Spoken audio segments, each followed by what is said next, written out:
सोचिए, भारत के इतिहास में एक ऐसा किंगडम था जिसने मुगलों को एक या दो बार नहीं, पूरे 17 बार हराया।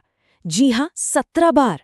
एक ऐसा साम्राज्य जिसने एक ही घाटी पर करीब करीब 600 सालों तक राज किया। ये है अहोम साम्राज्य की वो जबरदस्त कहानी जिसके बारे में इतिहास की किताबों में अक्सर ज्यादा कुछ पढ़ने को नहीं मिलता। तो सबसे बड़ा सवाल यही उठता है कि आखिर ये हुआ कैसे? क्या था उनका सीक्रेट? चलिए आज इसी राज से पर्दा उठाते हैं और जानते हैं कि कैसे ये किंगडम इतने लंबे समय तक न सिर्फ टिका रहा बल्कि इतना कामयाब भी हुआ। तो देखिए, हर बड़ी कहानी की शुरुआत एक हिम्मत भरे कदम से होती है और हमारी इस कहानी के हीरो हैं चाओलुंग सुकाफा। वो एक ताई राजकुमार थे जिनकी सिर्फ एक यात्रा ने, एक सफर ने पूरे इतिहास का नक्शा ही बदल कर रख दिया। और ये कोई छोटा मोटा सफर नहीं था। जरा सोच कर देखिए, साल था 1215 जब सुकाफा अपनी मातृभूमि से निकले और फिर पूरे 13 साल तक वो पहाड़ों और जंगलों से गुजरते रहे। फाइनली 1228 में जब वो अपने 9000 साथियों के साथ ब्रह्मपुत्र घाटी पहुंचे तो वो बस एक जगह से दूसरी जगह नहीं आए थे, वो अपने साथ एक नए साम्राज्य का सपना लेकर आए थे। अब यहीं पर सुकाफा ने कुछ ऐसा किया जो उस जमाने के राजा महाराजा नहीं करते थे। उन्होंने आते ही मार काट या लड़ाई नहीं की। नहीं, उनकी असली ताकत तलवार नहीं बल्कि लोगों को जोड़ने की उनकी सोच थी। उन्होंने जीतने की जगह मेल मिलाप का रास्ता चुना, वहां की लोकल जनजातियों के साथ रिश्ते बनाए और एक ऐसे समाज की नींव डाली जहां सब मिलकर एक साथ आगे बढ़ सकें। ठीक है, तो साम्राज्य की नींव तो बहुत मजबूती से रखी गई, पर सवाल वही है, 600 साल। आखिर कोई साम्राज्य इतने लंबे समय तक कैसे चल सकता है?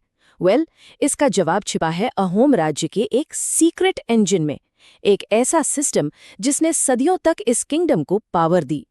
इस सिस्टम का नाम था पाइक सिस्टम। इसे आप एक तरह की नेशनल सर्विस मान सकते हैं। सिस्टम सिंपल था। 15 से 50 साल के हर पुरुष को रोटेशन में राज्य के लिए काम करना ही पड़ता था, कभी सैनिक बनकर तो कभी खेती या दूसरे कामों में। और इसके बदले में उन्हें मिलती थी जमीन। यही वो सिस्टम था जो अहोम राज्य की इकोनॉमिक और मिलिट्री दोनों ताकतों की बैकबोन बना। तो ये काम कैसे करता था? बहुत ही स्मार्ट तरीके से। 4 लोगों का एक ग्रुप बनाया जाता जिसे कहते थे गोट। अब किसी भी एक टाइम पर इन 4 में से सिर्फ एक ही आदमी राज्य की सर्विस में जाता था और बाकी 3 क्या करते थे? वो मिलकर उस एक आदमी के खेत की देखभाल करते थे ताकि उसके परिवार को कोई परेशानी न हो। है ना कमाल का आइडिया? इससे हुआ ये कि राज्य को जब जरूरत पड़ी सैनिक और मजदूर मिल गए और एक बड़ी परमानेंट आर्मी रखने का भारी भरकम खर्चा भी बच गया।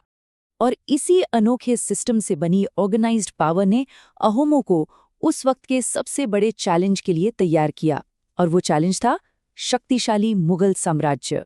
17, जी हाँ, 17 बार। ये कोई छोटी मोटी बात नहीं है। हम बात कर रहे हैं उस वक्त की सुपर पावर मुगल सल्तनत की। उनके 17 हमलों को नाकाम करना ये सिर्फ हिम्मत की नहीं बल्कि एक जीनियस स्ट्रैटेजी की कहानी है। इन सभी लड़ाइयों में जो सबसे फेमस है वो है 1671 की बैटल ऑफ सरायघाट। ये बिल्कुल एक डेविड वर्सेस गोलियत वाली कहानी थी। एक तरफ थी मुगलों की विशाल सेना, हजारों घुड़सवार, बड़े बड़े 40 जहाज, और दूसरी तरफ के अहोम जो गिनती में बहुत कम थे, लेकिन उनके पास थे 2 सीक्रेट वेपन। पहला अपने इलाके की पूरी जानकारी और दूसरा उनकी छोटी छोटी तेज रफ्तार नावें। तो सवाल फिर वही कि आखिर उन्होंने ये किया कैसे? जवाब है दिमाग से। उन्होंने अपने इलाके, अपनी नदी को अपना सबसे बड़ा हथियार बनाया, डिप्लोमेसी से टाइम खरीदा, गुरिल्ला टैक्टिक्स अपनाई और मुगलों के दिमाग से भी खेला। वो जानते थे कि मुगलों की नेवी, उनकी नौसेना कमजोर है और बस उन्होंने उनकी इसी दुखती रग पर हमला किया। और इस जीत के महानायक थे उनके जनरल लचित बोरफुकन।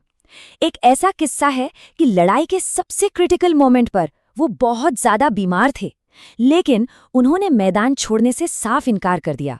उनका वो फेमस कोट कि राजा ने पूरी जिम्मेदारी मुझे दी है, क्या मैं ऐसे में अपने बीवी बच्चों के पास लौट जाऊं? ये दिखाता है कि उनके लिए अपना देश, अपनी मिट्टी हर चीज से बढ़कर थी। ये सिर्फ एक जंग नहीं थी, ये एक जुनून था। तो लड़ाइयां जीतने के बाद आया शांति और तरक्की का एक सुनहरा दौर। और इस दौर में अहोमों ने अपनी ताकत सिर्फ तलवार से नहीं बल्कि वास्तुकला यानी आर्किटेक्चर से भी दुनिया को दिखाई। जरा इन शानदार इमारतों पर एक नजर डालिए। ये है रंगघर, जिसे एशिया का सबसे पुराना एम्फीथिएटर भी कहते हैं, और ये है तलातल घर, 7 मंजिला एक शानदार महल जिसकी कई मंजिलें जमीन के नीचे हैं। ये सिर्फ इमारतें नहीं थीं, ये अहोमों की इंजीनियरिंग और उनकी शान की मिसाल थीं। और तलातल घर तो सिर्फ एक महल नहीं बल्कि एक मिलिट्री फोर्ट्रेस भी था। सोचिए, इसके अंदर 2 सीक्रेट सुरंगें थीं। एक सुरंग 3 किलोमीटर दूर नदी तक जाती थी और दूसरी पूरी 16 किलोमीटर दूर एक दूसरे महल तक। मतलब ये खूबसूरती और सुरक्षा का एक परफेक्ट कॉम्बिनेशन था। तो अब सवाल ये उठता है कि ये इमारतें आज भी इतनी मजबूत कैसे खड़ी हैं? इसका राज छिपा है इनके कंस्ट्रक्शन मटेरियल में। उन्होंने सीमेंट की जगह एक खास तरह का ऑर्गेनिक मोर्टार बनाया था, और उसका सीक्रेट फॉर्मूला क्या था? चिपचिपा चावल, बत्तख के अंडे, गुड़ और चूना। एक ऐसा अनोखा मिक्सचर जिसने इन इमारतों को टाइमलेस बना दिया। लेकिन जैसा कि हम जानते हैं, इतिहास में कोई भी साम्राज्य हमेशा के लिए नहीं रहता, और लगभग 600 साल के एक शानदार दौर के बाद अहोम साम्राज्य की मजबूत दीवारों में भी दरारें पड़नी शुरू हो गईं। तो फिर गड़बड़ कहाँ हुई? इतना मजबूत, इतना कामयाब साम्राज्य आखिर ढह कैसे गया? असल में इसका कोई एक जवाब नहीं है। ये कई सारी वजहों का एक मिला-जुला नतीजा था। सबसे बड़ा कारण बना मुआमोरिया विद्रोह। ये एक सिविल वॉर, एक गृह युद्ध था जो 36 साल तक चला, और इसने राज्य को अंदर से पूरी तरह खोखला कर दिया। ऊपर से जो पाइक सिस्टम, उनकी ताकत था, वो अब कमजोर और करप्ट हो चुका था।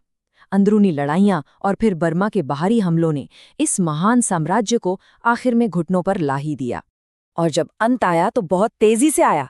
देखिए, 1769 में गृह युद्ध शुरू हुआ, 1817 में बर्मा ने हमला कर दिया, और फिर सिर्फ 9 साल बाद 1826 में ट्रीटी ऑफ यांडाबो साइन हुई और ब्रिटिश ने असम पर कब्जा कर लिया। और इसी के साथ लगभग 600 साल पुराने अहोम शासन का औपचारिक रूप से अंत हो गया। लेकिन क्या कहानी यहीं खत्म हो जाती है? क्या अहोम साम्राज्य सच में खत्म हो गया? नहीं, उनका राज जरूर खत्म हुआ, लेकिन उनकी विरासत, उनकी लेगेसी आज भी जिंदा है और उस पूरे इलाके की पहचान का एक बहुत बड़ा हिस्सा है। 598 साल, 598 ईयर्स, ये इतना लंबा समय है कि सोचना भी मुश्किल लगता है। ये भारतीय इतिहास के सबसे लंबे समय तक चलने वाले शासनों में से एक है, जो अपने आप में उनकी काबिलियत का सबसे बड़ा सबूत है। तो आज अहोमों की विरासत हमें कहाँ-कहाँ दिखती है? सबसे पहले तो असम की मिली-जुली संस्कृति में, जिसे उन्होंने ही बनाया। बैटल ऑफ सरायघाट आज भी बहादुरी का एक बड़ा सिंबल है। यहाँ तक कि आज भी एनडीए के बेस्ट कैडेट को लचित बोरफुकन गोल्ड मेडल दिया जाता है। और शायद सबसे जरूरी, उन्होंने बुरंजी नाम से अपना पूरा इतिहास लिखकर छोड़ा, जिसकी वजह से आज हम उनकी कहानी को इतने विस्तार से जान पा रहे हैं। तो इस कहानी को हम इसी एक सवाल के साथ खत्म करते हैं। आखिर कैसे एक साम्राज्य जो लगभग 200 साल पहले खत्म हो चुका है, आज भी एक पूरे क्षेत्र की पहचान और उसकी संस्कृति की आत्मा में जिंदा है? शायद इतिहास की यही असली ताकत है कि वो कभी मरता नहीं।